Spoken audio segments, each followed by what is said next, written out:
Assalamualaikum cikgu. Waalaikumsalam. Allahu Akbar. Guru saya sebab saya dulu pernah zaman saya wakil Kuala Lumpur. Telefon kena silent. Ada siapa yang phone tengah on. Okey.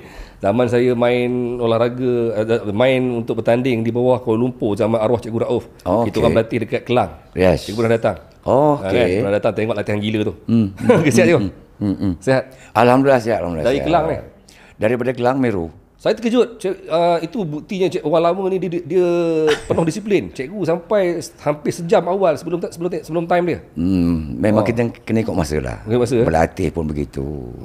Nak mengajar pun begitu juga. Ini satu contoh yang baik pada orang-orang baru ni, orang muda ni. Orang muda sekarang latihan pukul 9 sampai 9.30. Sekarang memang dah macam itulah, bezanya kat situ. Saya sebenarnya tuan-tuan, saya agak teruja bila dapat bersama dengan cikgu. Nak panggil cikgu Khairi. Cikgu Khairi. Nama sebenar apa cikgu? Muhammad Khairi bin Abdul Rahman. Muhammad Khairi. Umur apa cikgu? Umur saya? Ha. 61 lah kalau ikut tahun. Tapi nampak steady tu. Nampak steady. Saya agak teruja bila saya dapat peluang bersama dengan cikgu Khairi. Sebab untuk pengalaman tuan-tuan semua, pada sekitar tahun 97 rasanya. 97 ke 96 je tu. Okey. Ketika saya terlibat dengan Camp Sukma Kuala Lumpur. Okey. Berlatih kat KL tu kan. Yes, Berlatih yes. dekat Kelang tu. Kat Kelang. Cikgu datang kan. Tengok latihan gila tu kan. Yes. Cikgu sebut time tu, latihan ni gila ni. Yalah bulan puasa tuan-tuan, bulan puasa bangun bukan bangun sahur, bangun jogging dua round bandar Kelang. Ya.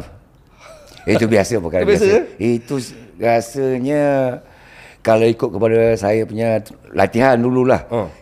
Itu masih kuku lagi. Maksud apa? Masih kuku lagi. Masih kuku.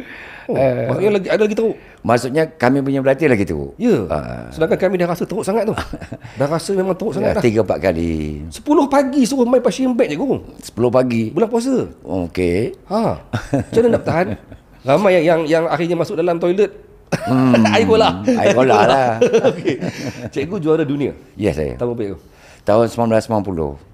90. 90. 90. That means saya baru berusia 78, 88, 10, 12 tahun. 12 tahun ya. Baru dah jalan. Saya mula masuk kejuaraan dunia itu 87. 87 dah masuk. Okey. Tapi ialah rezeki kita dapat pingat gangsa saja.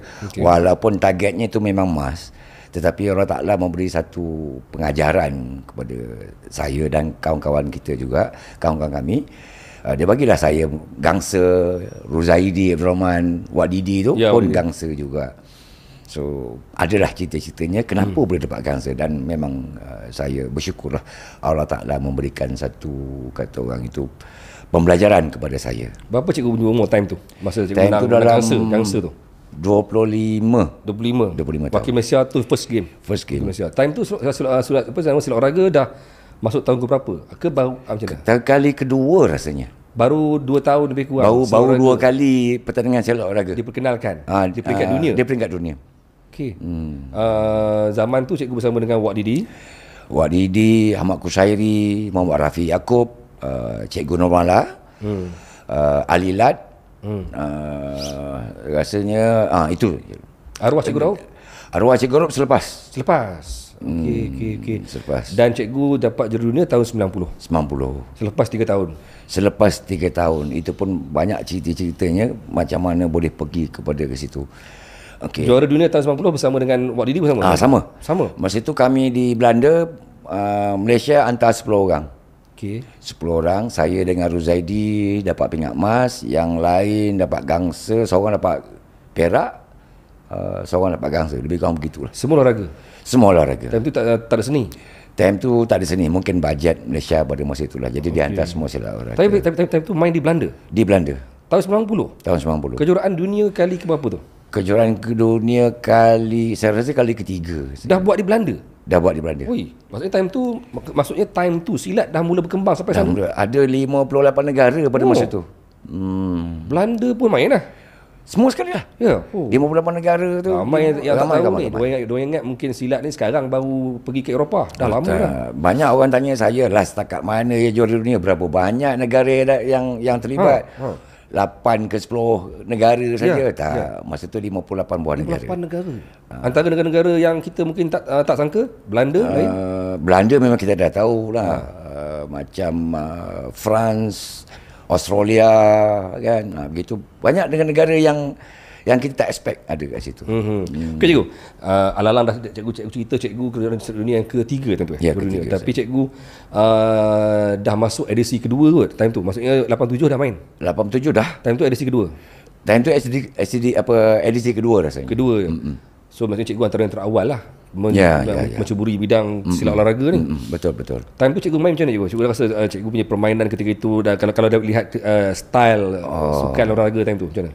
The first pertama kali selepas kejuaraan dunia 87 itu, saya buat postmortem diri saya sendiri, muhasabah diri, mencari punca kenapa kalah.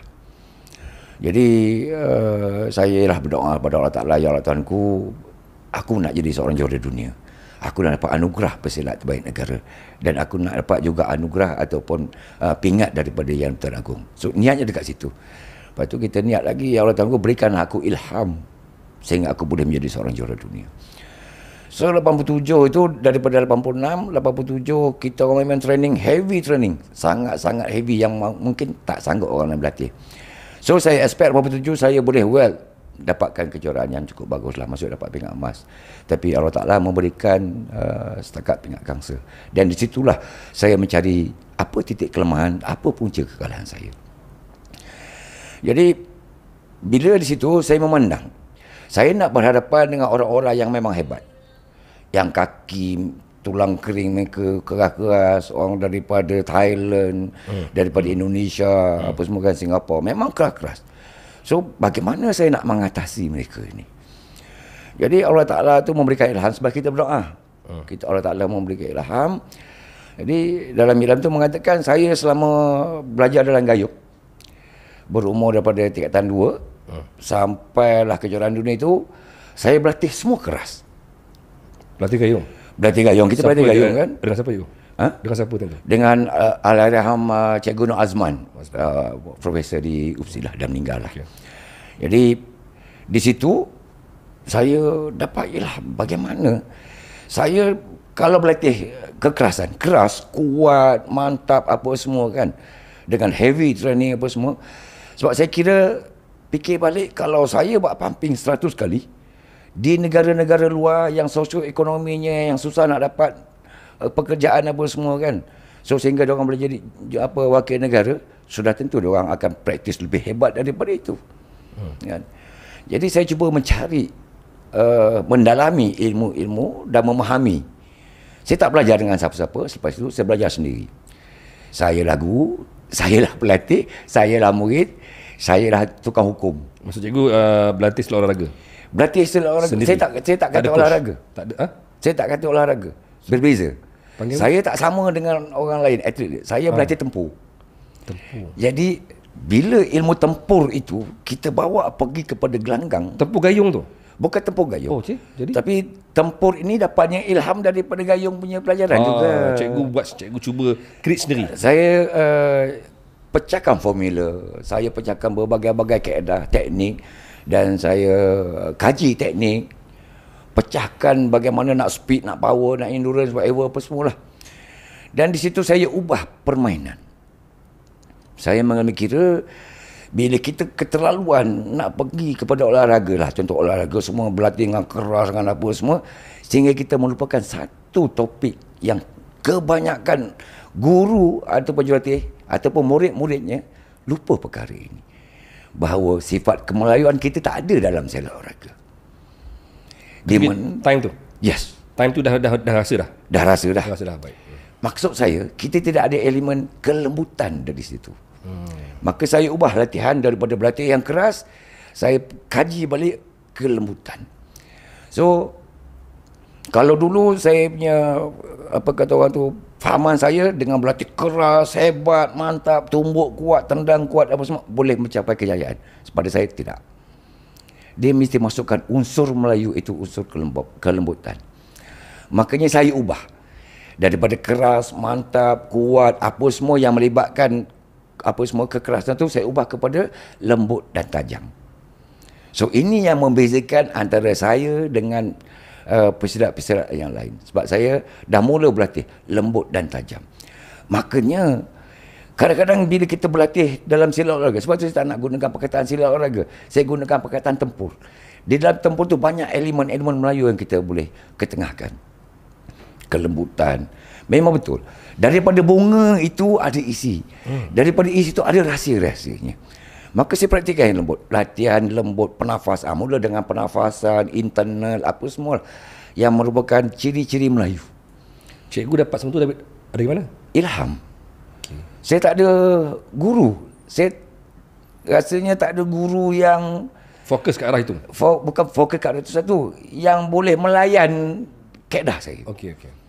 Sehingga kan bila masuk dalam tim, ada guru yang cakap, Harry, saya untuk pesilat-pesilat lain, saya boleh ajar. Dengan awak, saya tak boleh nak ajar apa. Saya belajar dengan awak je. Terbalik pula. Terbalik. Dalam camp, bukan arwah pula. Cikgu Sani Murni kenal? Ya. Cikgu Sani Murni pernah memberi amaran kepada... Dia kat sini tau. Dia kat sini. Okay. Dia pernah memberi amaran kepada satu tim. Semua boleh berlatih bersama-sama. Kecuali teknik dan sparring. Yang pertama sekali, jangan sekali-kali sparring dengan Hairi. Okey. Yang kedua, jangan Ruzaidi. Jangan Wak Didi. Jangan Wak Didi. Satu gelanggang ke? Kami satu tim masa tu. Tim Malaysia. Tapi Cikgu Sani dah Cikgu Sani sebagai ketua jurulatih. Tim Malaysia? Tim Malaysia. Okey. Dalam tim Malaysia itulah. Saya dilarang sparring. Kan cikgu normal lah, memang dia sparring daripada kelas A perempuan sampai bebas. A laki-laki sampai kelas bebas, cikgu marah semua gasak. Dia berasa. Saya tak merasa nak sparring dengan dia orang. Okey. Saya diharamkan untuk sparring. Kenapa sekali dengan Wak Didi pun tak boleh? Teknik dengan impact berbeza. Okey. So di situlah saya mencipta satu teknik di mana teknik saya panggil, saya istilahkan sendiri sengat. Sengat. Jadi sengat ini satu teknik yang sangat-sangat pada saya lah, sebab saya kaji, saya latih, saya implementkan. So alhamdulillah berjaya. So cikgu bayangkan ya, dalam satu gelanggang pertandingan silat olahraga, kita ada 7 pasang mata yang memandang. Daripada wasit, juri pada masa itu ada 5. Ya, 5, 2, 1, 2. Kemudian ketua pertandingan. Ya. So sengat itu sepatutnya teknik tu tak boleh. Ya. Sebab teknik itu mematahkan dan juga mencederakan. Cedera apanya tu? Cedera apanya? Rupanya tak boleh nak tunjuk, ada mikrofon. Kiranya agak-agak lah macam bila orang tumbuk ke, orang sepak ke apa ni? Semua. Okey. Jadi kemudian kaedah pemarkahan kebanyakan jurulatih baik sekarang maupun dulu lah. Mereka lebih titik beratkan kepada point. Cikgu pun kalau mengajar murid masuk pertandingan silat olahraga, apa cikgu pertekankan? Nak dapatkan point. Saya tak nak dapatkan point. Habis nak menang macam mana? Saya nak point datang kepada saya. Point datang pada cikgu. Ini pelik. So ini yang menjadikan perbezaan antara saya dengan yang lain-lain. Tak boleh hadam ni. Tak boleh hadam. Point datang pada cikgu. Point datang sendiri. Saya nak point datang kepada saya. Saya tak nak cari point. Bila kita cari point akan lari. Bila point datang kat kita, kita tak payah lari. Kita hadap je. Kita ambil je point tu. Teknik bertahan ke? Dia bukan teknik bertahan. Serang, dia sekali jalan. Itulah serang, itulah bertahan. Begitu. Jadi teknik itu sebenarnya fail. Tak boleh. Tetapi boleh dibuat. Kenapa tak boleh? Tak boleh pasal mematahkan, merosakkan. Itulah soalan saya tadi. Kalau cikgu dapat bayangkan sikit macam mana ropanya tu. Bila kata tumbuk atau sepak, apa yang buat sampai kata mata tu? Pukulan sengat tu. Jadi nak tunjuk dekat sini, dia kena ada live yang boleh tunjuk sedikit. Okey, tak apa. Sama. Okey. So, biasanya di kejuaraan, di ending selepas saya dapat teknik tu, ilham dan saya latihkan, saya pecahkan formula apa semua itu.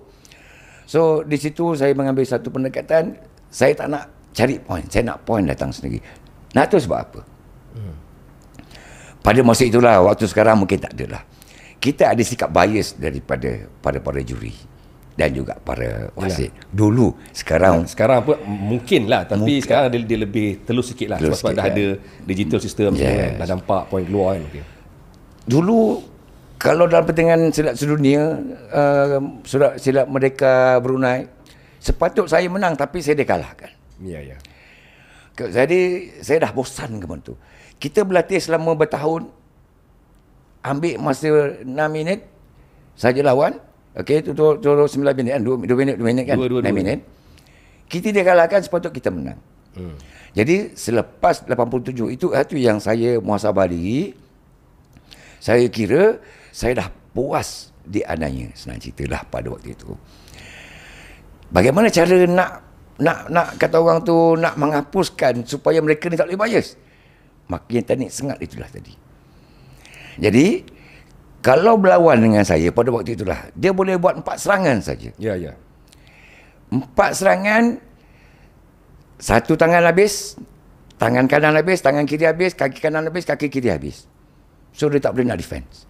Dia dah tak boleh nak serang, dia tak boleh nak defend. So point dekat siapa? Cikgu. Dah tentu dekat saya. Apa yang saya tumbuk, apa yang saya sedam, memang dapat tak boleh tangkis. Ya. So dia dah tak defend. So first round kita dah rosakkan pertahanan. Ui, rosakkan pertahanan dia. Rosakkan pertahanan. Maksudnya merosakkan 4 anggota tu. Yes. Ui, itu memang jahat. Makanya saya kata benda tu fail. Ya, memang jahat lah, fail lah. Memang teknik yang salah lah. Yang salah lah. Tapi time tu dibolehkan? Tak boleh. Tak boleh. Tapi cikgu buat. Tapi saya buat. Kenapa boleh buat? Itu dia terletaknya kata orang tu. Kenapa ni boleh buat yang 7 pasang mata ni tak nampak? So ada kaedah je dekat situ. So jangan ajar. Kan lepas ni ramai lah yang buat kan.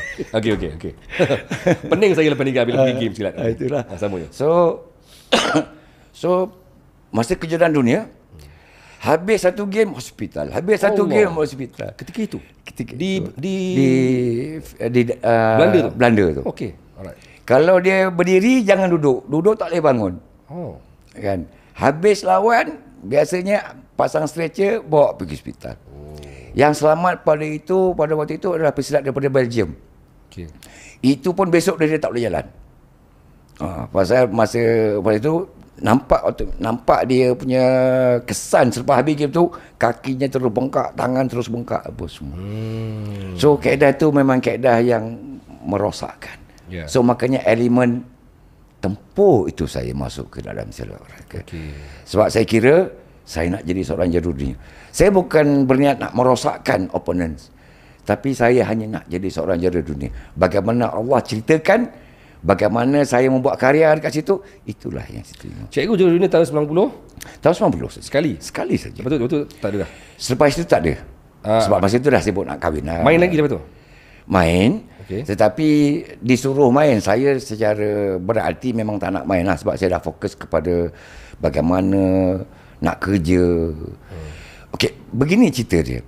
Semasa kita menjadi atlet, ini pecah lubang sedikit lah. Daripada jurulatih, daripada kepimpinan, daripada pentadbiran, semua memberikan satu impian-impian yang cukup bagus, cukup lunak. Awak jadi juara dunia, begini dapatnya, awak dapat pekerjaan, berbagai-bagai lah, terjamin masa depan apa semua. Ketika itu. Baik. Jadi kita berlatih bersungguh-sungguh sebab kita fikir untuk masa depan. Kita dah ada kerja gaji yang 3-4 ribu sebulan. So kita betul-betul attack. Rupa-rupanya cikgu, selepas jadi juara dunia, dapat anugerah pesilat terbaik, dapat anugerah pingat pangkuan negara daripada Yang di-Pertuan Agong, rupa-rupanya saya kena bertapak balik untuk menjadi manusia yang mula nak cari kerja. Cari kerja balik? Cari kerja. Tak ada apa-apa pun imbuhan? Tak ada. Ada imbuhan. Ada imbuhan ketika dapat medali emas tu? Ada imbuhan. Dijanjikannya 20,000. Dapatnya? 2,000. Allahu Akbar. 10% dia. 2,000 tu rasanya kalau budak-budak sekarang budak sekolah dapat 2,000. Tapi alhamdulillah saya bersyukur dengan 2,000 tu. Okeylah. Time tu besar kot. Tak. Tahun 90 saya bersyukur 2,000 tu kenapa? Saya bagi-bagi yang mana saya berhutang, bayar, belanja kawan apa semua, saya spendkan RM500 dalam poket, RM300 saya buat modal untuk buka Bina Jago. Syarikat Bina Jago. Syarikat pakaian yang saya dengan isteri saya usahakan lah. Ya. So daripada 300 itulah tadi Bina Jago itu berkembang. Alhamdulillah sampailah sekarang. Ya. Cikgu bermain selepas 90 pun main lagi? Yes, main lagi. Lepas tu kalah. Wakil Malaysia lagi? Tak. pergi patah balik. Kita tak ada tetap dalam tim. Oh, yelah, keluar daripada tim. Keluar daripada tim, masuk balik. Lepas 90, bukan lagi tim Malaysia. Bukan tim Lepas Malaysia. tu cikgu cuba lawan kebangsaan. Kebangsaan kalah. Kebangsaan tu kalah. Sebab saya dah agak dah. Saya kalah. Ke cikgu kalah sebab teknik apa tadi? Sangat. Sengat tu tak boleh pakai dah. Bukan. Kalah disebabkan tak berlatih, satu. Okey. Dan satu lagi, saya punya mental, kita punya fokus tu dah tak pergi kepada game. Apa benda yang saya nak lagi?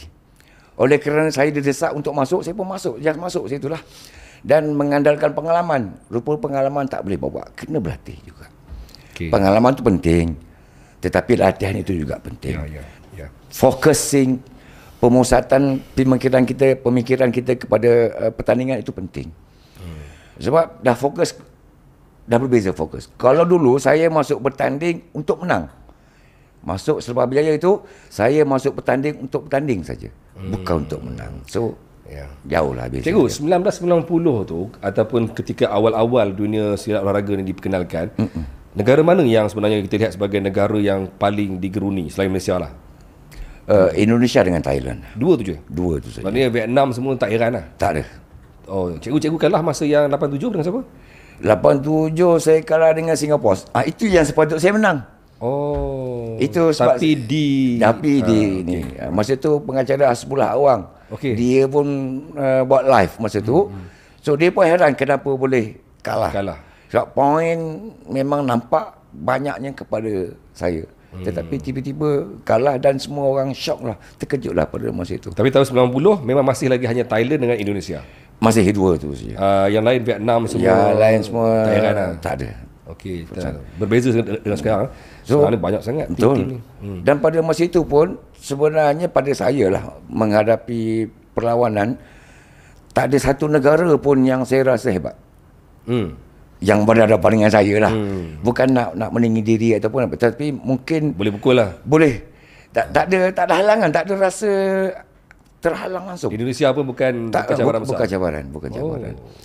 Kalau dulu kan kita ada, saya suka menulis tau. Pergi mana-mana selama 2 tahun tu, saya akan tulis kat mana-mana kertas ke mana-mana, saya tulis Muhammad Khairi bin Abdul Rahman, juara dunia tahun 1990, pesilat terbaik tahun 1990, anugerah daripada Yang di-Pertuan Agong. Sebelum game tu, 2 tahun sebelum game tu, selepas saya muhasabari itu, saya dah tulis benda tu. Oh, dah plan. Dah cuba letak sebagai sebagai goal matlamat kita dekat tu. Itu dan dapat semua. Alhamdulillah semua dapat. So itulah dia kata orang itu bakti yang saya boleh berikan kepada pertubuhan Gayung dan juga negara. Tahun 90 je ketika awal-awal sepak olahraga diperkenalkan tu, macam mana kaedah permainan ketika itu? Maksudnya kalau lihat dari segi overall, pesilat Malaysia, pesilat Thailand, Indonesia, memang main jenis rentap, memang mount punya main jenis. Saya ingat tahun tu, zaman tu masih popular dengan teknik piling kan? Piling tak ada. Piling selepas itu. So zaman tu apa teknik yang paling digeruni time? Biasanya robust lah. Robust. Memang semua main robust. Tapi robust semua 4 serangan je. Robust 4 serangan, memanglah 4 serangan. Tetapi semua pukulan semua kuat-kuat. Padu-padu semua. Padu-padu. Dan ketika itu memang semuanya pesilat yang bermain silat olahraga, memang dia datang daripada pure silat. Pure silat. Okey. Dan ada juga yang daripada daripada taekwondo, karate ada. Dah ada dah. Daripada tomoy. Dah import dah. Dah. Oh, dah start dah. Macam daripada Thailand. Dia orang bukan budak silat pure. Dia orang ambil budak-budak tomoy yang bagus-bagus yang pernah lawan dan semua ni. So dia orang training kan dalam masa 6 bulan, 5 bulan masuk dalam pertandingan, masuk dalam kaedah silat. So dia orang bertanding. Dia orang lawankan, so kebanyakan budak tomoy yang menang. So kita akan berjumpa sebenarnya 50 dalam diri dia tu 50 silat, 30 silat, 70 tomoy. So kita dapat berhadapan tu. Tapi bila jumpa dengan orang macam tu, yang dia sebenarnya budak Muay Thai ke taekwondo ke, tapi dilawan silat, adakah kita susah ataupun kita sebenarnya lebih senang? Lebih senang nak menang. Kita berlawan dengan silat sebenarnya susah. Oh ya? Okey. Sebab langkah itu sama. So saya bukan terpaksa, saya kena pecahkan langkah silat dia menjadi original dia punya masyarakat. Kalau daripada Indon, banyaknya budak-budak daripada karate dengan taekwondo. So bila dia berlangkah silat, langkah kita lebih kurang sama. So kita kena pecahkan dia punya original dari mana asal masyarakat dia. Even daripada Australia, daripada mana-mana kan, Sebab dia belajar silat So, sikit. maksud bila keluar langkah asal dia senang. Langkah asal senang. Memang senang nak main. Memang senang. Okey. Sebab kita ada langkah hidup, langkah mati, kita ada kelek, kita ada berbagai-bagai. Cikgu kata tahun 90 ni memang yang popular dan paling kita gerun ialah Robust. Memang Robust time zaman tu memang gila lah. Memang. Dia macam ni, kalau sekarang budak-budak training punching bag, cikgu tengoklah, cikgu training budak-budak atau mana-mana jurulatih training budak-budak kan. Dia orang depends pada tumbuk punch bag, tumbuk target, berdebung, bunyi bukan main kuat. Tapi kenapa bila lawan tak keluar bunyi kan? Tak keluar bunyi. Kenapa boleh jadi? Lembik berada. Kenapa? So berbeza daripada latihan orang dulu. Apa beza je dulu dengan sekarang? Punching bag juga. Kita ada dua kaedah latihan. Satu static training. Static training. Satu lagi momentum training. Contoh apa beza? Contohnya bila kita tumbuk punch bag, bila kita tumbuk target ataupun anak gajah lah ceritakan, kita tumbuk yang tak bergerak. Berdebung. Kalau dia bergerak pun dia bergerak ke depan. Dia tidak bergerak secara lumrah manusia. Kan? Bila kita nak serang dia lagi. So macam saya selepas tahu kaedah itu, saya berlatih di mana berlatih dengan kaedah momentum. Dia bergerak. Dan saya tak ada partner latihan. Dan kebanyakan orang dulu, apa yang bergerak? Punching bag tu. Maksudnya apa? Maksudnya saya berlatih sendiri. Yang tadi yang kata momentum tu. Momentum tu bergeraklah. Punching bag tu gerak. Punching bag tu dia kena bergerak. Ada orang gerakkan. Ada orang gerakkan.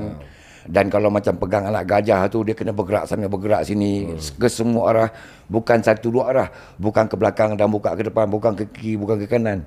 So dia kena bergerak. So kita bila kita tumbuk, dia mesti kena bergerak.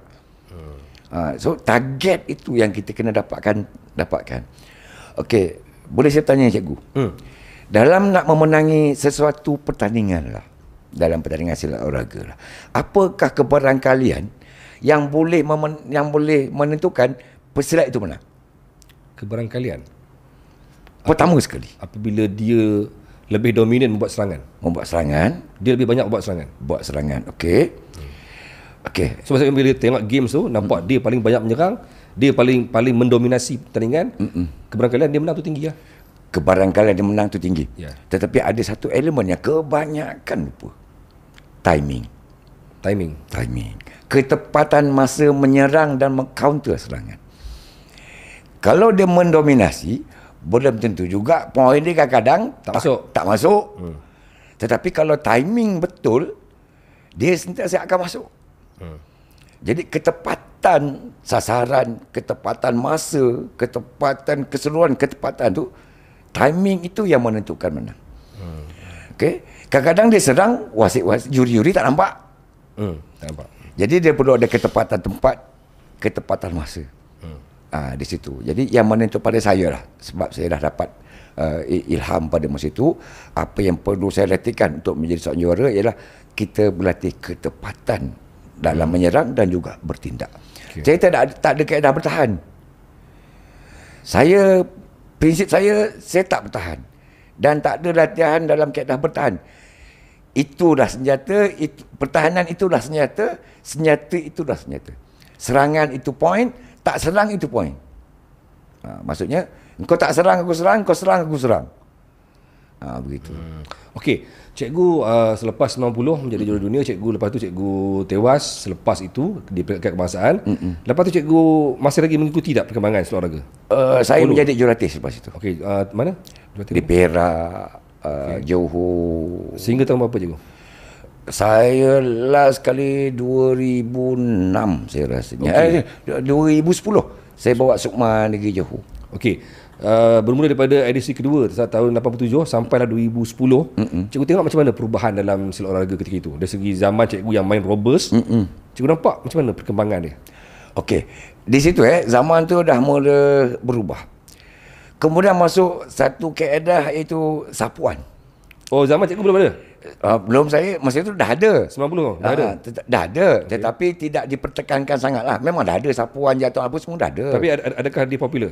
Tak berapa popular sangat. Okay. Masuk tahun 93, start 93, sapuan ni menjadi hantu. Jadi hantu Menjadi semua hantu. orang sibuk-sibuk nak buat. Semua orang sibuk nak buat sebagai satu kaedah melengah-lengahkan pertandingan. Oh, melengahkan. Bukan buat untuk poin. Bukan buat untuk poin.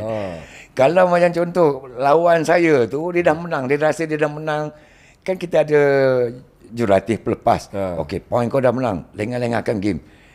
Kami dulu dah lengahkan game tak sama. Tak ada yang ni. Tak ada jauh. Tak ada jauh. Kita terus pergi sentiasa berlawan dan kadang-kadang sentiasa ada attack. Tapi start from 3 tu tadi, dia buat macam mana tu? Bila dia bergerak, dia sapu. Oh, walaupun jauh? Walaupun jauh. Tak apa? Tak apa. Sekarang tak boleh? Sekarang tak boleh. Kena jarak tempoh. Okay. Lepas tu pada masa tu dah start piling. Dah ada. Dah ada piling? Dah ada piling. Piling bermula tahun bila? Piling bermula daripada tahun, saya rasa yang mula buat tu daripada teknik saya. Daripada? Teknik saya. Okay. Saya train murid-murid saya, Azlan Komeng kalau tahu yang pelakon tu. Ya.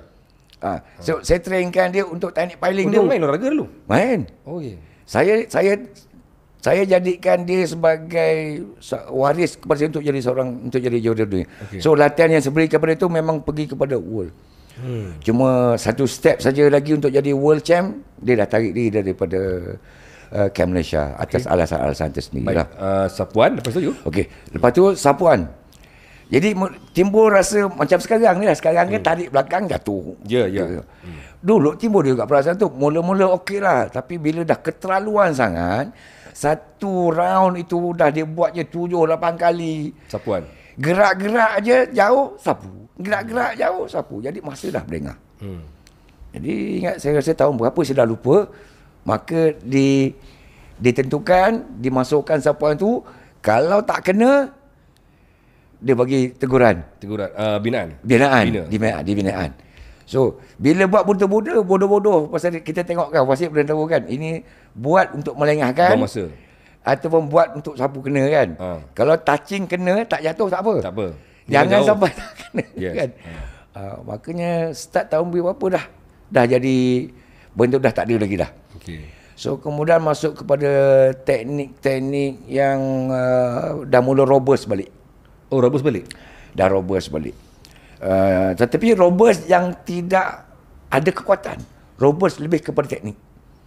Apa beza teknik robust? Jatuhan. Apa beza? Oh, teknik jatuhan. Dia robust jatuh. Robust jatuh. Tapi tahun 90 ni memang robust sungguh. Robust sungguh, tumbuk bagi gila. Saya pernah melihat Emmanuel pada masa itu daripada Indonesia.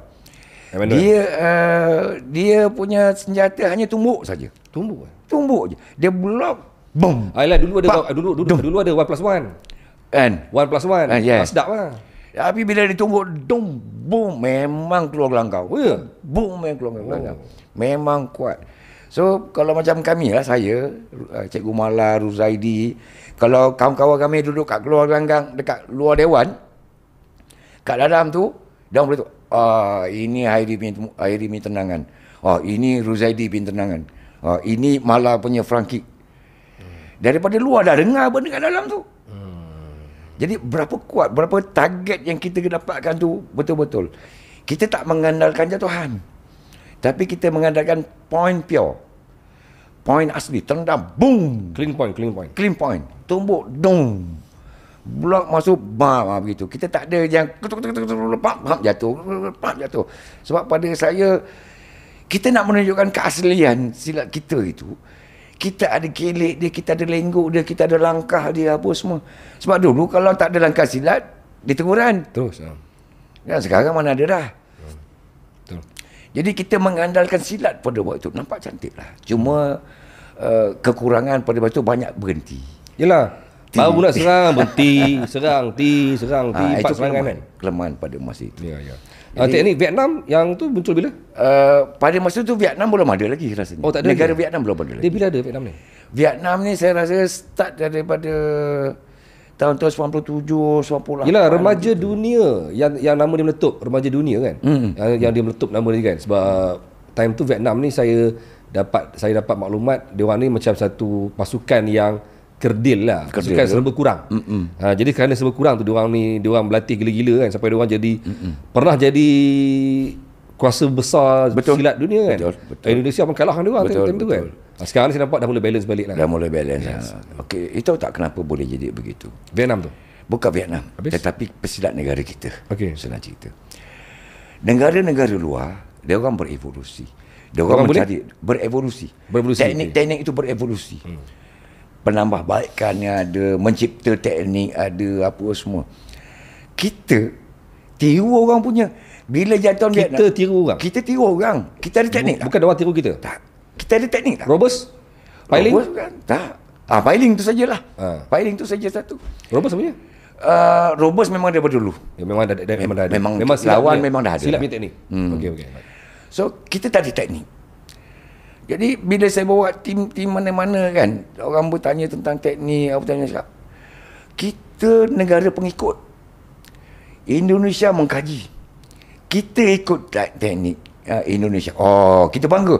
Oh, dah mahir teknik Vietnam, dah mahir teknik Indonesia, dah mahir teknik Thailand. Kita punya teknik. Tak, bukan. Yang bestnya kita baru mahir, dia dah ada yang baru. Dia orang dah ada yang baru. Betul. di Saya akui dulu bila teknik Vietnam tu kan. Teknik Vietnam tu dia orang buat, kita sibuk nak tiru. Bila kita dapat kuasai, dia orang dah ubah lah. Dia orang dah ubah. Dia orang lagi dah lain pula. Bukan dia nak buat kata orang itu kita belajar dan bagaimana nak memusnahkan teknik tu. Ya. Kita tak ke situ. Ya. Jadi di situ adalah kekurangan jurulatih kita. Makanya saya pada masa itu bukan nak kata apalah, saya tak perlukan jurulatih lah. Sebab contoh saya belajar dengan Cikgu Azrul. Cikgu Azrul memang jurulatih. Ilmu yang ada pada Cikgu Azrul, berapa ribu murid dah tahu. Ramai kan? Ramai. Cikgu jurulatih silat olahraga. Cikgu bawa tim negara, tim Malaysia. Teknik yang cikgu bawa dalam tim Malaysia tu, sebelum itu berapa banyak yang budak-budak dah belajar teknik dah ambil. Makanya saya tak nak teknik cikgu. Saya nak teknik saya sendiri. Saya build up teknik saya sendiri. Cikgu pun tak tahu teknik saya. Kawan-kawan saya pun tak tahu teknik saya. Saya the only one. Jadi orang tak sempat nak membaca, orang tak sempat nak memusnahkan teknik yang dicipta itu. Ya. Cikgu punya statement ni kan, saya rasa macam terpanggil dengan satu perkongsian sahabat kita juga. Dia kata sekarang ni kan orang sibuk pegang tumbuk, pegang sepak tu. Semua sibuk nak buat. Satu Malaysia, satu dunia sibuk nak buat. So siapa menang? Semua buat benda sama. So, tak ada orang yang fikirkan apa yang nak ubah cara dia sendiri kan. Sekarang saya sedar benda tu. Yang mana majoriti tim akan cuba berlatih benda yang orang lain pun expert. Dan orang lain boleh baca game kita. Betul lah tu. Setuju. Okey. Dalam perkara tarik, dalam perkara pegang ni, kita jurulatih silat negara kita ni, ataupun jurulatih di dalam kita ni, semua sibuk nak mempraktikkan tangkap, betul? Okey. Mereka lupa berpijak di dunia yang nyata. Maksud saya, Cikgu Azrul lah. Cikgu Azrul belajar berbagai-bagai persilatan. Sebelum orang tumbuk kita dah mula menepis, membuang. Ada tak satu perguruan silat lah, namakan saya satu perguruan silat yang bermula dengan tangkap? Kecuali judo. Ya, tak ada. Silat tak ada. Tak ada. Kenapa boleh dalam keadaan sekarang ini kita melupakan perkara itu? Dalam gayung sendiri, dalam mana-mana perguruan, tak kisahlah apa pun, sebelum ditangkap kita dah buang berbagai-bagai kaedah. Makanya sepatutnya sekarang ni patah balik kepada perguruan. Ilmu perguruan itu penting. Tak ada masuk dalam kem sibuk nak tangkap.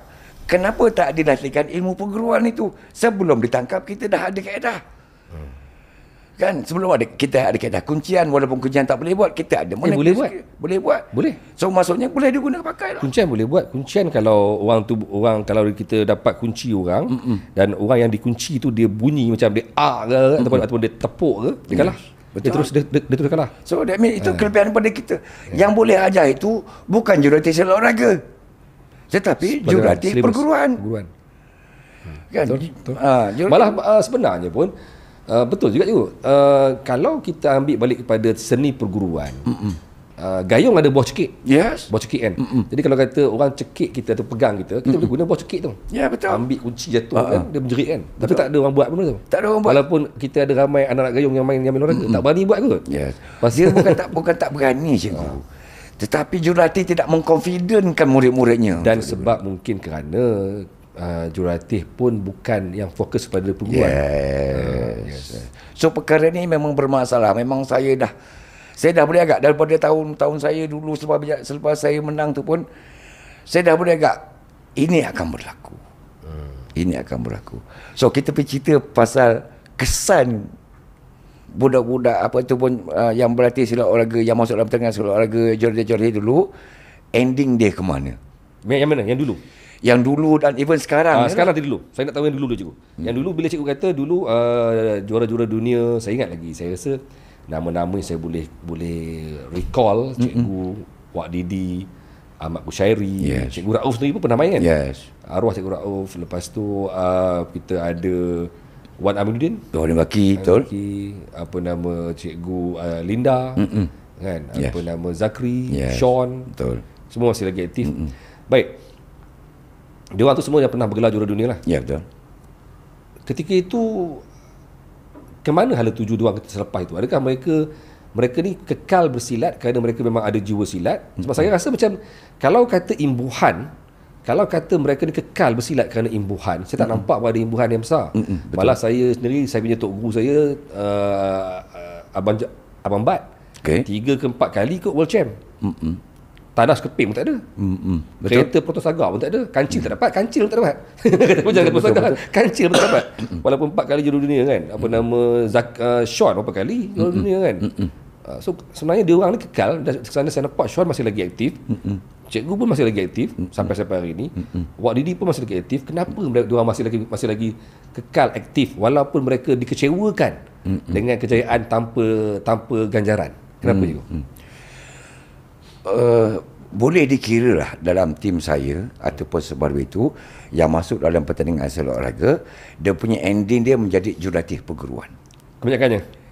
Jarang ada yang menjadi jurulatih perguruan. Jarang ada. Zaman itu? Daripada zaman saya berlawan tu, sehinggalah saya rasa tahun-tahun 99 tahun 2000, budak-budak yang masuk silat olahraga, dia punya ending jarang yang ada. Selepas itu dia bersara, dia jadi jurulatih perguruan. Tak ada? Jarang ada. Tak ramai lah kot? Sebab? Tak ramai. Sebab satunya, bila dia orang fokus kepada silat olahraga, keterlaluan, dia orang akan lupakan perguruan. Macam Tok Bat, sebab dia bukan olahraga, dia seni. Dia seni. Itu yang dia masih lagi. Dia masih lagi. Ini dia masih tu lagi. Macam saya jiwa tempur. Jiwa perguruan. Saya gayung. Saya kuat dengan gayung. So, jadi bila saya habis dalam pertandingan silat olahraga tu pun, saya tidak ada pelajaran-pelajaran olahraga. Saya ada pelajaran ilmu tempur. Maka saya bawa pelajaran gayung kepada masyarakat dan anak buah. Saya tak ajar silat olahraga. Saya bukan jurulatih silat olahraga. Saya tak suka orang panggil Cikgu Hairi tu jurulatih silat olahraga. No, saya bukan jurulatih silat olahraga. Saya jurulatih tempur. Kan? Sebab tempur dengan olahraga berbeza. Atlet dengan pesilat pun berbeza. Tahu tak apa beza pesilat dengan atlet? Saya tak suka orang panggil saya atlet. Walaupun atlet tak semestinya orang silat. Tapi, no. Maksudnya grup silat ni, kumpulan silat ni tadi, memang dipanggil atlet. Tahu, tapi maksud saya, atlet itu tak semestinya orang silat. Ya, betul. Dia boleh jadi bukan silat, tapi dia hanya ambil elemen silat dan dia bertanding. Tapi kalau pesilat, memang dia orang silat. Yes, kan? Betul. Dan life pun tak sama. Tak sama, yes. Dari sudut sosialnya pun tak sama. Jadi adakah maksud cikgu zaman cikgu okey, saya masih lagi nak recall balik yang cikgu. Sebab apa sekarang ni saya punya soalan tadi, saya agak teruja, agak kagum sebenarnya dengan orang zaman cikgu. Orang zaman cikgu walaupun tiada ganjaran. Tok Bat, arwah Zul yang meninggal dulu, Wak Didi dan sebagainya, ramai yang walaupun tiada ganjaran, tapi dia orang kekal sampai hari ni bergelar orang silat. Tapi sekarang ni nak bandingkan dulu, saya nampak macam tak tahulah, jiwa orang zaman cikgu ni lain tau. Wak Didi masih lagi dilihat keterampilan orang silat dia. Kalau Wak Didi kalau berdiri, ini orang silat betul ni. Betul. Wak Didi kan. Apa nama, saya jumpa cikgu Ahmad Kushairi, walaupun dia tengah buka food truck, dia berniaga apa, dia berniaga donat ke apa sudah. Lebih macam itulah. Dia berniaga kan. Walaupun dia hanya buat food truck, dari jauh nampak orang silat ni. Nampak dia gaya karakter, walaupun dia dah mula bukan lagi orang muda lah kan, tapi nampak karakter orang silat dia tu. Tapi kenapa dia orang ni kekal dia orang punya jati diri, dia orang punya karakter dia orang semua Walaupun dia orang dikecewakan dalam dunia sebagai atlet. Okey. Dia ada beberapa elemen lah. Faktor yang menjadikan mereka-mereka itu begitu. Satu, kita masuk bertanding daripada asas silat. Kita bukan dicekup-cekup untuk masuk dalam tanding. Berlatih 5-6 bulan, tengok performance bagus, okey, tarik, terus training, pergi kepada silat olahraga. Kami bukan itu. Kami bermula betul-betul daripada bawah. Dari gelanggang? Daripada gelanggang. Belajar menumbuk, belajar menendang daripada gelanggang. Dan kita masuk berlatih dalam silat olahraga pun, kita tidak melupakan gelanggang. Pesilat-pesilat sekarang berbeza. Berbezanya, contoh.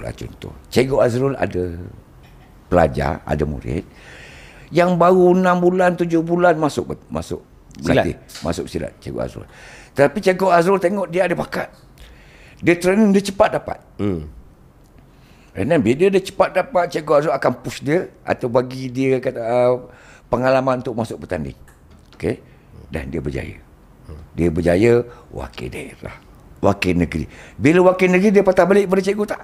Tak mungkin. Selalunya lah. Tak mungkin. Cikgu boleh terapkan nilai-nilai silat, nilai-nilai kemelayuan, perjuangan Melayu itu hanya tempoh 6-7 bulan. Ketika di gelanggang? Ketika di gelanggang saja. Apabila dah masuk peringkat negeri, cikgu dah tak ada kuasa pada dia. Dia dengan peringkat negeri. So ada plan-plan peringkat negeri, apa kata orang tu, latihan-latihannya. Menang pula peringkat. Kita hanya boleh seronok, ini murid aku, ini murid aku. Kita hanya gah kat situ saja. Sedangkan kita pakai baju daripada kertas. Kita menang sorak, tapi kita punya kertas koyak apa semua. Bukan murid kita lagi dah. Murid kepada jurulatih negeri. Bab menang pula masuk kebangsaan, dah tentu ada dia punya latihan dia yang lebih berterusan. Kita takkan sempat nak ajar dia lagi. Dia takkan patah balik dah. Dia takkan patah balik. Even sampai peringkat negeri pun saja. Latihan kata malam minggu. Cikgu Azrul punya latihan gelanggang malam minggu. Latihan olahraga di peringkat negeri malam minggu. Takkan dibagi balik. Sepatutnya cikgu, pada saya lah, ini yang saya perjuangkan dulu. Dan tak pernah mendapat satu jawapan yang memuaskan. Sepatutnya jurulatih ataupun pesaka kena bagi hak kepada guru yang melatih dia ni. Kita berlatih seminggu 4-5 kali. Kena pula hari itu latihan untuk olahraga. Tapi bila dapat tahu kau punya latihan dekat Cikgu Azrul, kau kena balik pergi berlatih dengan Cikgu Azrul. Malam ini hak cikgu kau, bukan hak aku. Hak aku ada 4-5 hari yang lain. Kau dibina oleh Cikgu Azrul, kau sambung balik dengan dia. Aku akan dapat feedback daripada Cikgu Azrul, kau balik, kau tak jumpa, kau tak berlatih, kau siap. Sepatutnya begitu. Tetapi jurulatih dan murid-murid sekarang, bila masuk pada dia, ingat jangan pergi gelanggang balik, nanti awak lupa awak punya pergerakan. Jadi kita tak berbangga apa. Itu yang jadi masalahnya cikgu. Bila di ending kepada kerjaya budak-budak ni, dia takkan bawa apa-apa. Dia takkan bawa perguruan. Dia takkan ada darah perjuangan. Cuma dia boleh sebut aku dulu pernah main gayung. Aku pernah main gayung. Pernah. Kasar tu ayat tu. Betul. Dia menggurus hati tu. Bila aku pernah main gayung. Kalau dia sebut saya masih lagi anak gayung, okey lagi lah. Ni betul. Aku pernah main gayung. Betul. Jadi berbalik kepada yang tadi, yang cikgu kata, kenapa dia orang boleh bertahan apa semua. Kita dibina daripada asas dan kita tak lagi. Walaupun kita berlatih silat raga apa semua kan, tetapi tetap waktu cuti, waktu apa, kita tetap berlatih. Ambil ujian, mandi apa, kataman, ambil ujian satu-satu, kita ikut. Olahraga. Perguruan kita ikut. Jadi tak lepas. Jadi ilmu perguruan kita ada, ilmu bertanding kita ada, ilmu tempur kita ada. Kita ada 3 elemen. Tapi bila kita lupakan perguruan, seperti mana saya cakap tadi tu, kita hanya ada ilmu silat olahraga saja. Ilmu tempur tak ada. Ilmu tempur dihasilkan daripada perguruan. Benda ni saya rasa kita kena bincang secara serius tau. Dia macam mana cikgu? Kerana kita tinggalkan perguruan lah, menyebabkan pertandingan silat olahraga sendiri jadi seperti terlampau scripted. Yes. Maksudnya tim A, tim B, tim C, tim D datang daripada tim mana sekali pun dia akan main benda yang sama, teknik yang sama, teknik pegang jatuh, sapuan depan, sapuan belakang, tarik dan sebagainya, tumbukan, 45 dan sebagainya. Itu saja yang mereka mampu buat kerana mereka tak ada idea nak main silat. Itu beza daripada dulu. Saya boleh teringat balik. Kan? Kalau dulu masuk bertanding, kalau orang Gayung main, ini budak Gayung. Budak Gayung, yes. Bila nampak cara masuk, betul. Ini budak. Nampak cara dia mengelak tu, ini Gayung. Ini sending ni. Yes. Ini mesti budak-budak Fatani ni. Yes, Kalau dia cara dia melangkah. betul. Kan? Tak ada kok sekarang. Betul lah. Kita tak dapat nak cam dia ni budak Gayung ke, budak apa ke, sebab dia pertamanya pola langkah dah mula tak ada dah. Dia punya sikap pasang dah mula lain dah. Satu dunia benda yang sama. Betul. Jadi kita dah tak ada keunikan silat itu sendiri. Itulah saya rasa jawapan kenapa pentingnya silat perguruan ni kena dipelihara dan mereka kena turun juga bersilat. Betul lah. Tapi betul. Saya sendiri pun nampak benda tu berlaku pada tim saya sendiri pun kadang-kadang.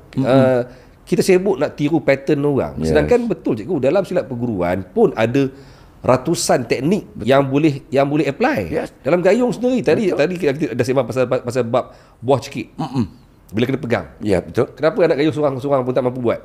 Buah cekik tu kan, bila kena pegang nak kunci dia balik. Boleh menang free ataupun menang singkat dengan cara buat kuncian tu. Tapi di Malaysia tak pernah berlaku lagi sebab semua tak berani buat ataupun tak tahu cara nak buat. Bukan tak tahu cara nak buat. Dia tahu cara nak buat tapi dia tak yakin.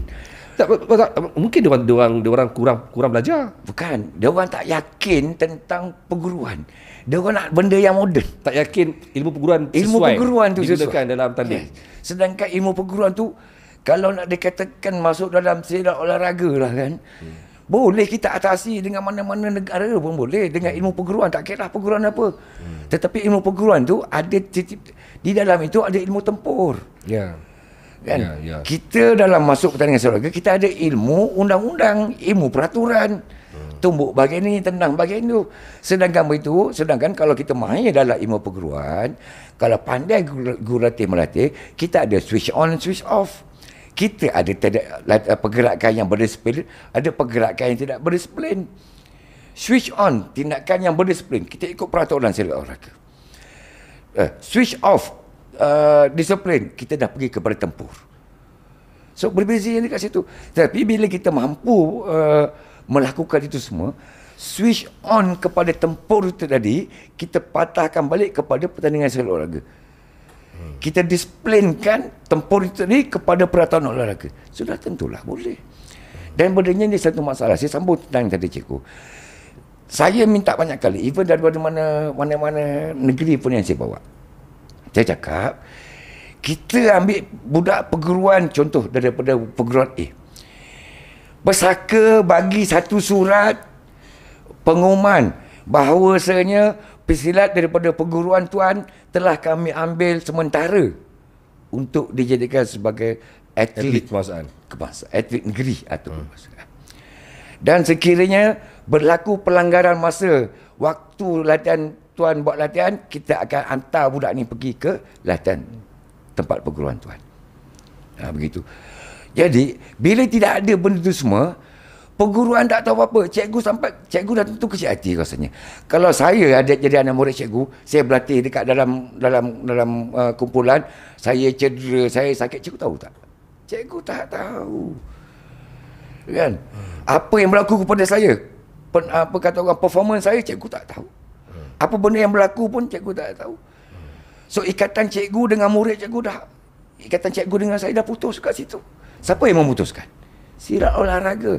Silat olahraga ni yang memutuskan tali antara perguruan, antara guru dengan murid.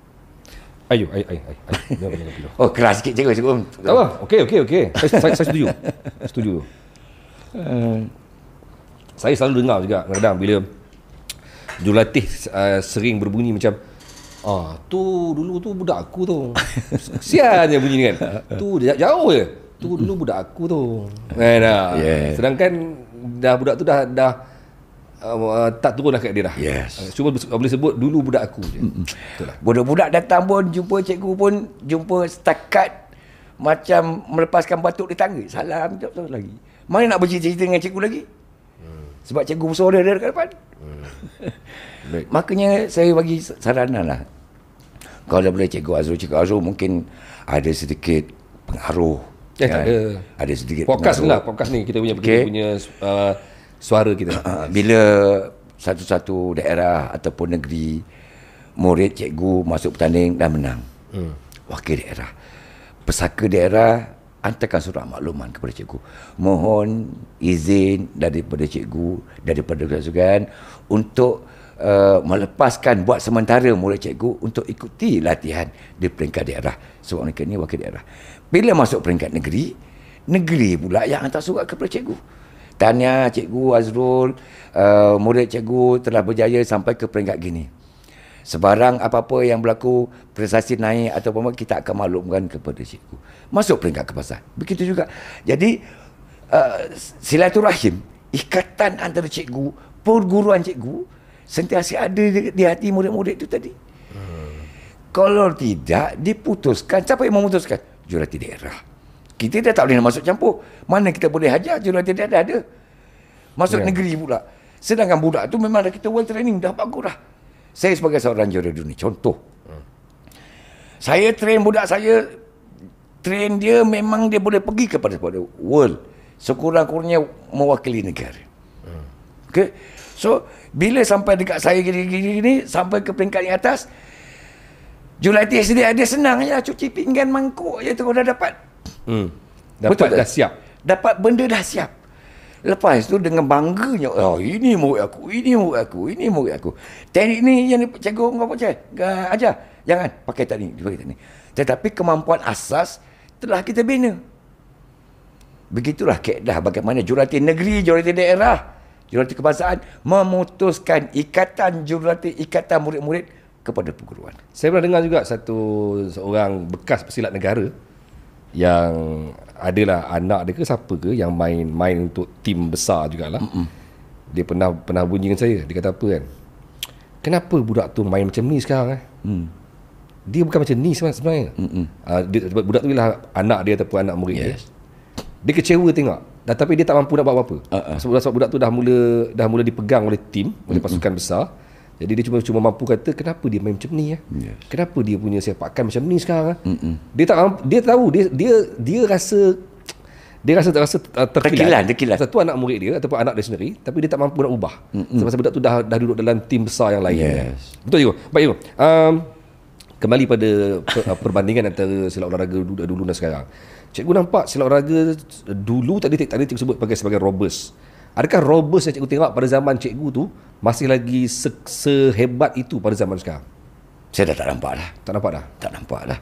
Saya tak nampak lagi ataupun tak dengar lagi tumbuk berbunyi, tendang berbunyi. Tak ada. Yang balak tu kan? Yang balak tak. Dulu kita panggil balak rasanya kan. Balak. Balak satu, boom. Balak satu, boom. Kadang-kadang dua, tiga, boom, boom, boom, boom. Kalau balak dulu, kalau tangkis pun bengkak tangan. Oh, bengkak tangan. Betul. Sekarang dia orang dah tukar. Perkataan ni, dia menyepelekan. Apa menyepelekan apa Kalau itu bahasa Indonesia, bahasa Melayu menyepelek. Sudah. Datang apa? Menyepelekan ni macam... Apa dia buat? Apa maksud menyepelek? Mengetepikan. Okay. Nilai-nilai murni ada dalam silat. Saya dah ingat menyelebih, saya dah lupa dah benda saya nak cakap. Yelah, nak bandingkan dulu yang robust sekarang tu kan. Kenapa? So, start daripada 95, 93 tu, dia dah tukar moto. Tukar play smart. Play smart. Bukan play hard. Bukan play hard, play smart. Okay, satu masa dulu. Tumpung. Seronok tengok. Seronok. Lawan-lawan sikit dia tumpung sentik. Lari. Dah hilang lah. Memang dilarang. Dulu boleh. Dilarang, tapi dilarang kerana kita rasa macam kau melampau sangat ni, kau macam kau memprovokasi sangat kan. Tapi ya saya ingat zaman tu. Jatuhan tu seronok kan. Meriah kan. Maksudnya dia hanya touching itu dah cukup. Play smart, jangan play hard. Play hard ni macam robust. Boom, clear point. Dia tak ada, sentuh sikit. Dup, asal bunyi sikit je. Dup, point masuk. Dup, point masuk. Start daripada situ, kita punya silat dah mula hilang identiti silatnya. Dah mula smart kan? Play smart. Kan? Jangan penat. Jangan sakit, jangan apa. Tumbuk sebiji lari, tendang sebiji masuk lari. Dia dah mula belajar menakut, belajar sebagai seorang penakut, cheating, mencuri. Tum lari, tum lari. Jadi bila tum lari, dia masuk sapu. Ya. Betul kan? Ya. Itu keadaan tu. Dia masuk satu, dum. Dia bukan nak bersilat nak apa. Dia pasang, mulai gerak. Dum satu lari. Datang Orang kejap, sapu. Jadi poin tak banyak. Dah mula menampakkan elemen silat itu dah mula lari daripada start itulah. Start play smart, start play safe. Kan? Dah mula hilang identiti silatnya. Tapi bukan ke play safe zaman sekarang menampakkan dengan pelbagai teknik, taktik yang pelbagai buatkan silat nampak macam lagi colourful. Lagi meriah, lagi penuh dengan tekniknya. Dulu mungkin saya ingat zaman saya kenal olahraga tahun 93 dan saya jadi wasit juri 96. Zaman tu saya tengok kita main kasar lah. Zaman tu sebenarnya masih lagi kasar. Piling masih ada. Piling masih ada. Dan kita tak nampak banyak teknik pun. Kecuali teknik tangkap jatuhan, tangkap piling. Tak banyak. Yes, sekarang ni saya nampak, sekarang ni teknik gila punya banyak. Dengan scrum lah, tiba-tiba sondol tarik kaki lah. Yes. Tak ke sebenarnya teknik sekarang ni buatkan dia nampak lebih meriah? Pada saya lah. Sekarang teknik nampak kepelbagaian. Banyak, memang betul, memang meriah. Banyak kaedah, banyak apa semua. Tetapi dari sudut persilatan tu tak nampak. So the ending jatuh je. Tangkap jatuh. Dan wasit pun senang sekarang. Asalkan jatuh baru tee. Tunggu jatuh je. Jatuh. Okey. Sama dulu tak? Dulu dah kena tengok 4 serangan. 1, 2, 3. 4 serangan. Okey. So nampak dia punya colourful silat tu ada. Sekarang ni teknik banyak, nampak cantik betul. Tetapi dari sudut kepribadian silat itu sendiri, jati diri silat itu sendiri, kedaulatan silat itu sendiri tidak terjaga. Sebab dia punya ending dia tarik jatuh. Tarik jatuh. Kan kita tak nampak kaedah bela diri yang betul. Kita seolah-olah macam moronta-ronta yang kena pegang, yang moronta-ronta. Tak ada kaedah-kaedah yang kata yang telah diajar tata caranya dalam perguruan. Tak nampak. Kita mengkoboykan dia. Kita mengkoboykan dia. Kan di situ. Bukan saya nak merendahkan. Pada saya sekarang punya kaedah saya nampak cantik saja. Macam wayang. Originalnya tidak begitu.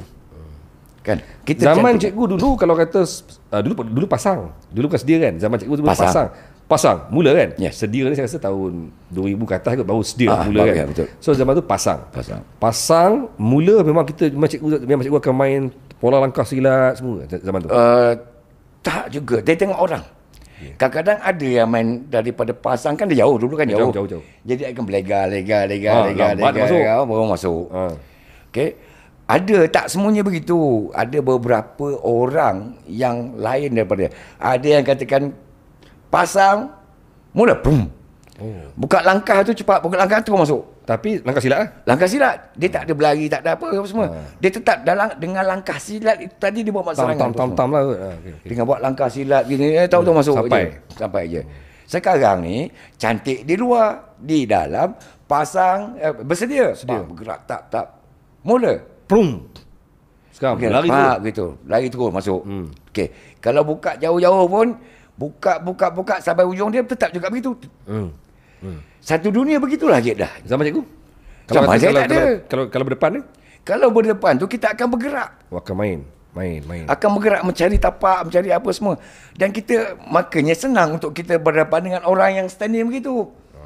Bila dia counter, bila dia serang straight, lurus, kita ada tapak-tapak itu mudah untuk kita masuk. Ya. So sekarang budak-budak ni dia just tunggu. Saya membayangkan apa Cikgu Azrul. Kalau Cikgu Azrul bayangkan pun Cikgu Azrul rasa malu. Bergerak daripada mula. Kalaupun jauh sedikit, dia akan mula pasang. Tak. Sampai ke depan, dia dah mula bergerak satu arah. Dan ending dia tetap sama. Begitu. Saya membayangkan, kalaulah ada hang tuah kat situ. Tok Janggut kat situ. Mak Kilau tu. Agak-agak dia orang pening. Ini Melayu ke? Silat Melayu ke apa? Kan? Dengan tangannya yang begitu-begitu. Saya rasa tak perlu tunggu hantuah kot. Pak Ndak Majid tengok pun dia akan tengah pening. Kan? Cik Awang tengok pun dia akan pening.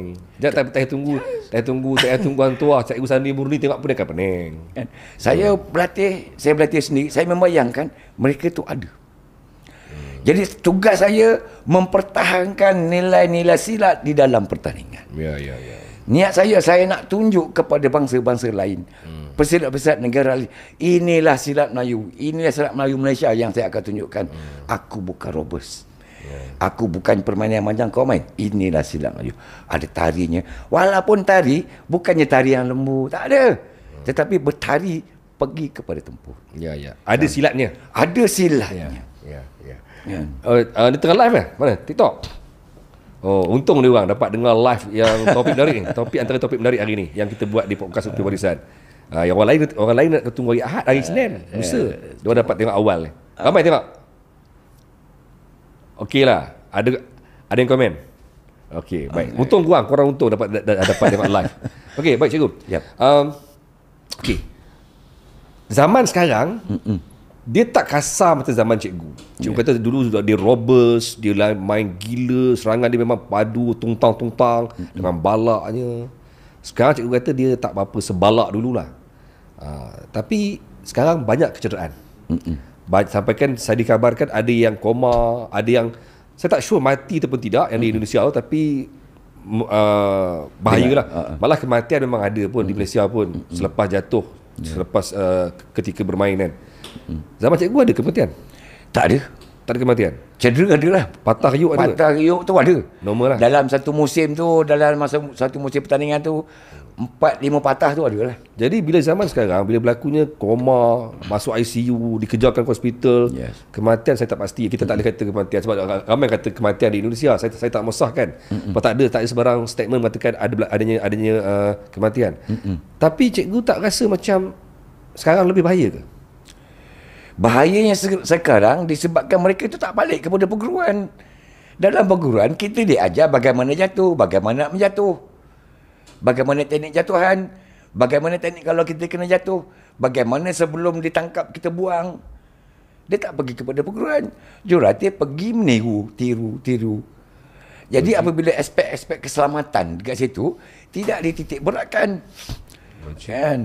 Jadi benda-benda macam tu yang diajarkan adalah guru utama kepada perguruan. Kita diajar teknik menjatuhkan, bukan dijatuhkan. Yes. Maksud saya, kita sibuk dengan nak buat jatuhan, tapi tak latih untuk selamatkan diri. Untuk selamatkan diri. Bagaimana kaedah kalau kita terjatuh? Kan? Macam saya pernah berbincang dengan Cikgu Azrul sebelum ini, yang mengatakan teknik jatuhan daripada belakang tu kalau boleh kita mansuhkan. Sebab itu sangat-sangat membahayakan. Dan pada saya lah, pada Cikgu Azrul sini, agak mungkin ke boleh orang tangkap belakang kalau dalam perguruan? Kalau rapat mungkin. Kalau dalam perguruan tak ada. Tak mungkin ada. Tak ada buat belakang. Tak ada buat tangkap belakang. Bukan tak ada buat tangkap belakang, tak sempat nak tangkap belakang. Tak sempat pun. Betul. Tetapi kenapa dalam sepak olahraga boleh berlaku begitu? Sebab defend tak buat. Betul. Daripada mana defend tu mesti orang tu boleh pegang belakang kerana yang dipegang tu tak defend. So sampai tangan di belakang. Sedangkan dalam silat perguruan tak sampai pun. Tak sempat sampai. Maka saya kata sebenarnya pesaka daerah, pesaka negeri harus berkolaborasi. Begitulah bunyi dia. Boleh je. Asal bunyi lah kan dengan guru perguruan. Kan? Makanya saya kata kalau seminggu sekali apa salah, lepaskanlah atlet dia atau pesilat itu, kau balik perguruan kau. Belajar ilmu perguruan kau bagus-bagus. Logik. Saya bersetuju. Saya pun jarang tengok latihan silat olahraga, latihan tanding yang ketika latihan itu diajar pola langkah, diajar tapak silat, diajar cara bersilat. Yang diajar sejam 2 jam tu ialah cara sepak, robust, cara main punching bag, cara kau fitness. Saya tak pernah jumpa lagi yang ajar pola langkah tapak zigzag ke. Jarang. Tak pernah. Saya ramai orang share video dia orang berlatih dekat dalam TikTok ke Facebook ke. Tak ada seorang pun saya tengok yang share tengah mengajar budak silat olahraga pola langkah. Ataupun tapak pasang, tapak bersedia. Ataupun saya sendiri pun saya kena sahkan dalam saya punya kelas latihan elite pun tak pernah kita start dengan pola langkah 1, 2, 3, 4, tak pernah. So budak-budak ni hanya datang belajar menyerang. Dan tak pernah saya tengok budak-budak saya pun diajar untuk latihan landing. Bila jatuh nak buat apa. Semua sibuk latihan cara menjatuhkan orang. Logik. Tapi benda tu ada dalam pertubuhan. Ada dalam pertubuhan. Bila latihan hari Jumaat, macam kami buat hari Jumaat, latihan hari Jumaat ada pola langkahnya, ada bunga tanjungnya, ada bunga teratainya. Muncullah diorang pergi hari Jumaat. Kalau diorang tak pergi Jumaat, sibuk dengan hari latihan olahraga je, tak dapatlah langsung seni-seni yang ada dalam silat.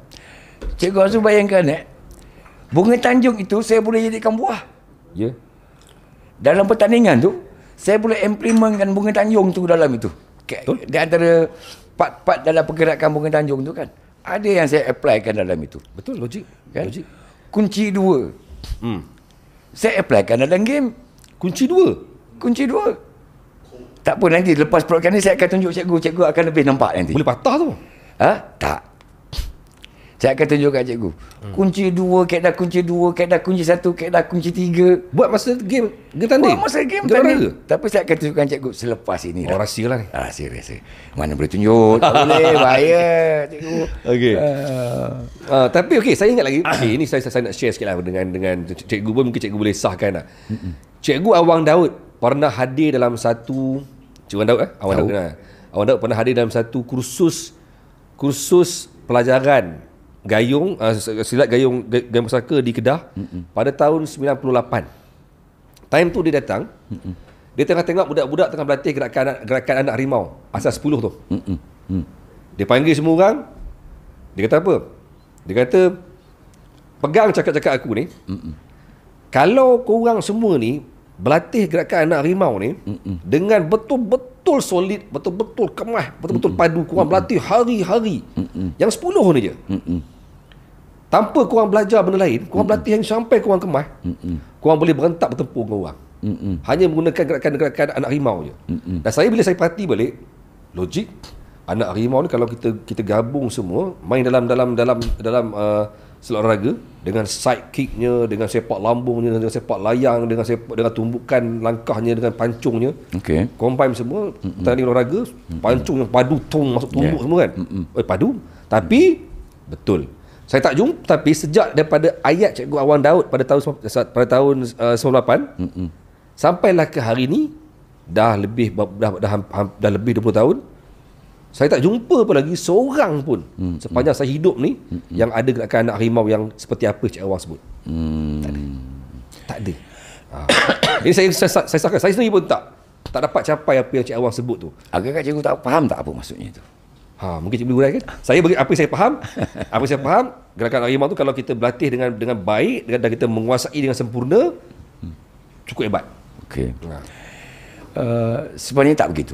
Apa yang cikgu faham?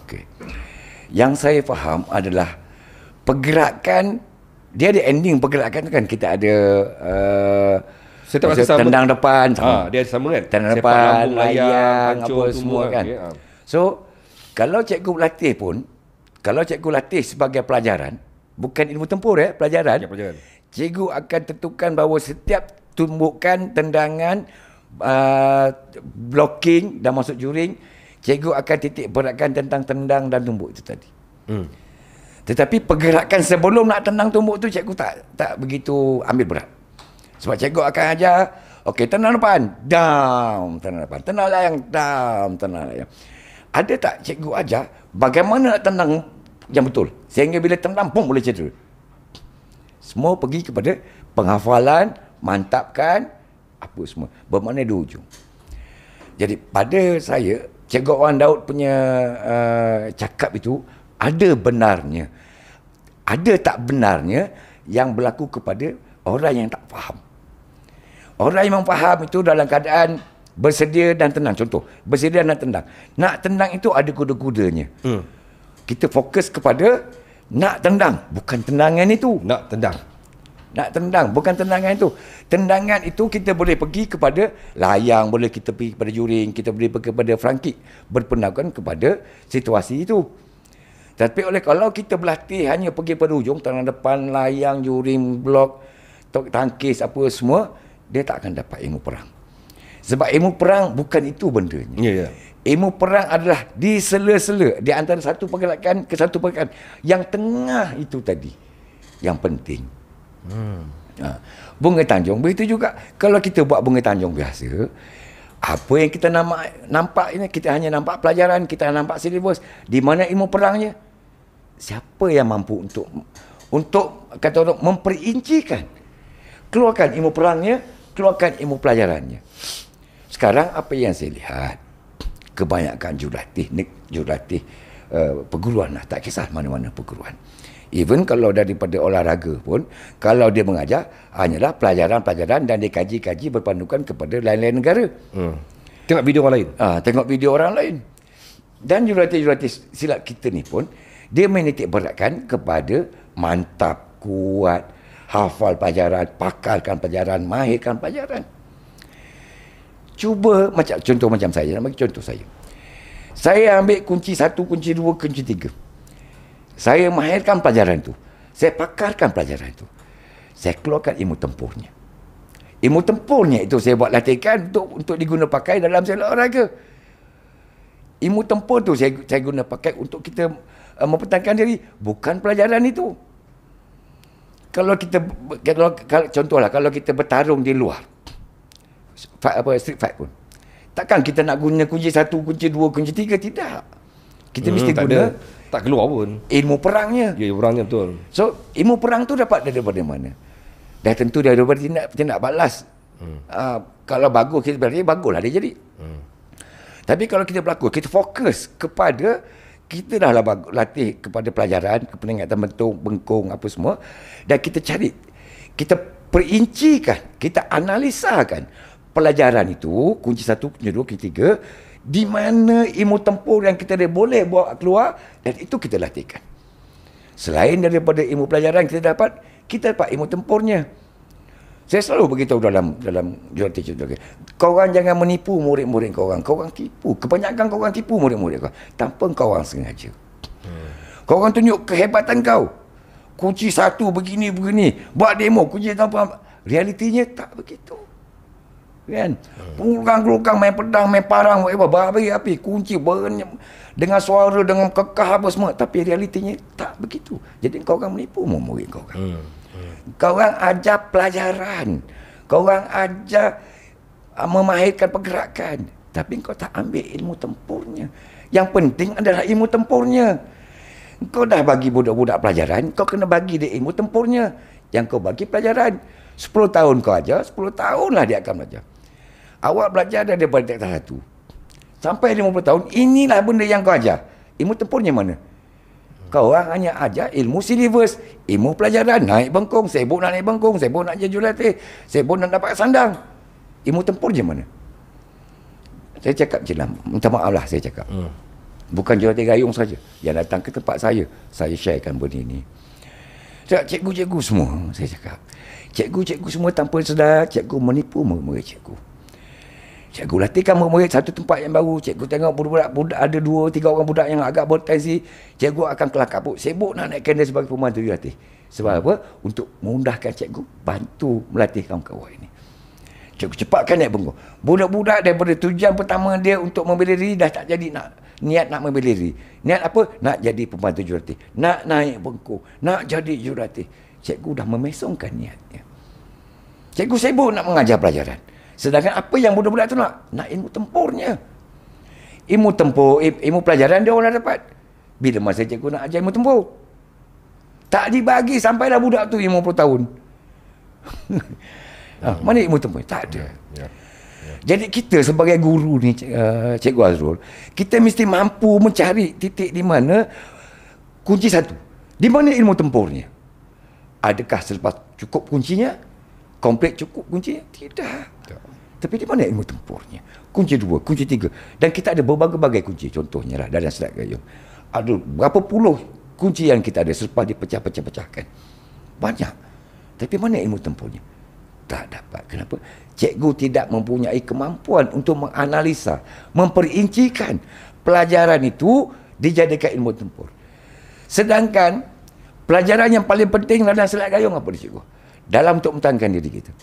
Basic dia bengkok putih, cikgu. Tumbuk pintar tali, tangkis atas, tangkis elakkan. Itu yang paling penting, bukan kuncian. Betul. Kan? Tetapi ilmu tangkis, ilmu tumbuk, adakah cikgu nak mengajar ilmu tumbuk yang betul? Cikgu yang akan mengajar tumbuk, okey, ikut saya tumbuk, tangannya begini, begini. Ada tak cikgu sampai boleh menerapkan di mana banyak angin nak keluar, bayangkan darah kita, urat-urat kita, apa muscle mana kita nak bentuk, bagaimana nak dapatkan timing, bagaimana kita nak dapatkan kuat tumbukan. Ada tak cikgu-cikgu ajar? Tak ada. Cikgu hanya ajar pelajaran. Sedangkan asas untuk dapatkan pelajaran yang bagus, nak dapatkan ilmu tempur yang bagus, mesti daripada asas pembentukan. Bukan penghafalan. Ya. Dekat situ. Okey, timing? Wow! Ini podcast paling lama yang kita pernah buat. Sejam 20. Baik cikgu, sebabkan kita punya timing pun dah lebih sejam. So saya buka soalan terakhir. Okey, right. Tapi tak apa.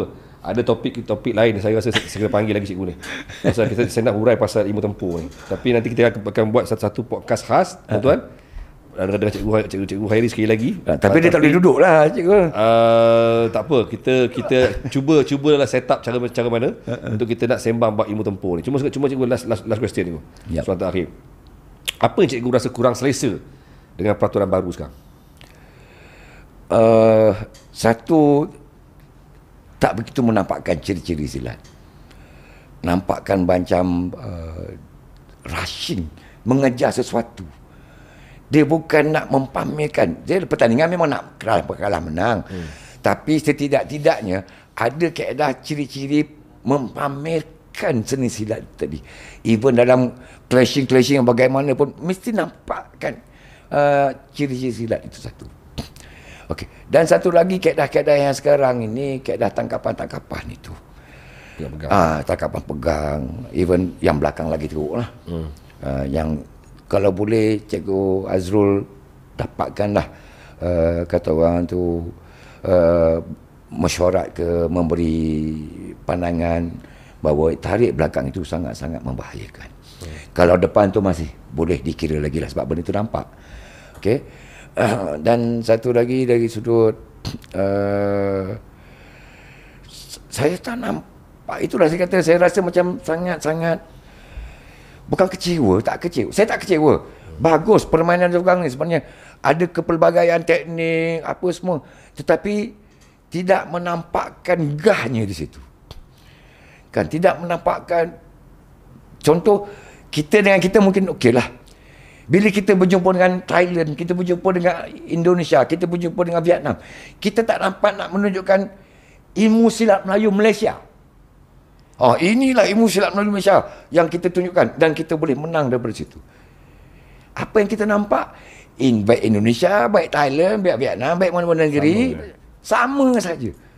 Jadi tak nampak. Sepatutnya Indon dengan cara Indon, kita dengan cara kita, kedaulatan kita, kesenian kita, jati diri silat itu sendiri mesti dipertahankan. Bukan maksud saya berlaga silat lah tu macam buka bunga untuk dipamerkan, tidak. Tetapi ilmu tempurnya, ilmu tempur gaya versi silat, bagaimana keadaannya, carilah, belajarlah. Tak salah jumpa pak-pak guru lama-lama dalam kampung mana-mana cowok kampung, kan? Jangan asyik nak melabik dada, aku jurulatih negeri, aku jurulatih negara. Alah silat kampung, alah orang tua lah. Janganlah macam itu. Betul. Okey cikgu, saya setuju cikgu, sebab saya pun pernah tengok, pernah viral dalam minggu lepas kot satu video yang mana pertandingan silat olahraga melibatkan dua wanita. Dua wanita datang, tam jatuh. Datang, tam jatuh. Datang, tam jatuh. Sampai habis. Itu je dia buat. Kita tengok pun malu. Tengok pun malu. Macam ni ke kau? Datang, tarik jatuh. Datang, tak jatuh. Dia jadi macam lawak lah. Dia jadi macam kita macam merendahkan teknik dan juga silat tu sendiri lah. Betul, saya setuju cikgu. So saya merendahkan silat tu sebagai satu sukan yang sepatutnya membawa tradisi Melayu tu kan. Baik.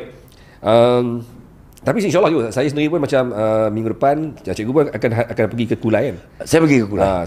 Saya pun dan juga 2-3 orang rakan-rakan kami yang alhamdulillah lah kebetulan kami ni adalah sikit peluang dilantik sebagai technical delegate sebagainya.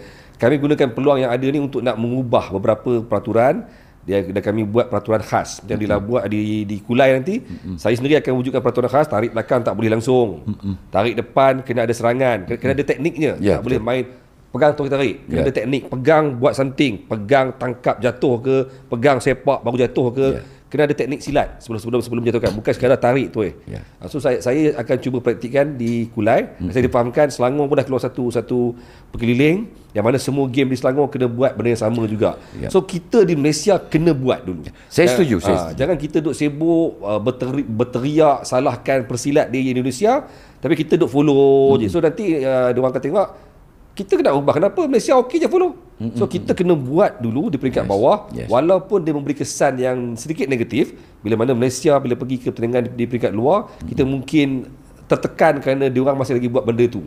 Tapi kalau kita tak terus menekan, apa guna Malaysia jadi 4 badan pendiri persilat? Betul. Apa guna kan? So, saya sendiri mewakili rakan-rakan teknikal wasit juri dan juga orang yang mengajar silat olahraga ni dan juga silat-silat di perguruan ni. Saya sendiri dengan berani lah minta supaya pesaka Malaysia ni kekal voice, keluarkan pendapat yang keras sebagai tanda kita ni ialah satu daripada 4 badan pendiri dunia.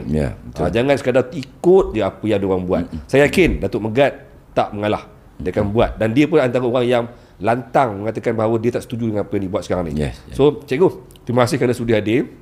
Saya harap cikgu sudi lah untuk datang lagi ke podcast peperiksaan ni. Saya rasa topik ni sejam setengah dia kan? Sejam setengah. Ini podcast paling lama saya pernah buat. Kita buat sebelum ni paling lama sejam 12 minit. Saya banyak melaut lah. Tak, semua point.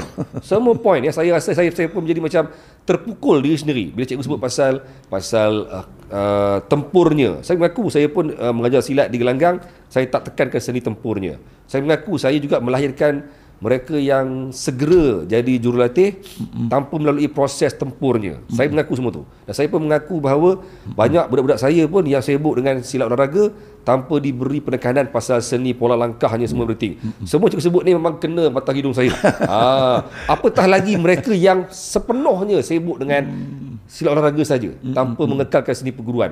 Kalau saya ni cikgu yang memang hari-hari yang memang di gelanggang kami buat latihan silat olahraga dan juga silat perguruan pun terpukul, apatah lagi mereka yang langsung tak buat silat perguruan kan? So siapa makan cili dia rasa pedas. Tuan-tuan, terima kasih, jumpa lagi. Assalamualaikum Warahmatullahi Wabarakatuh.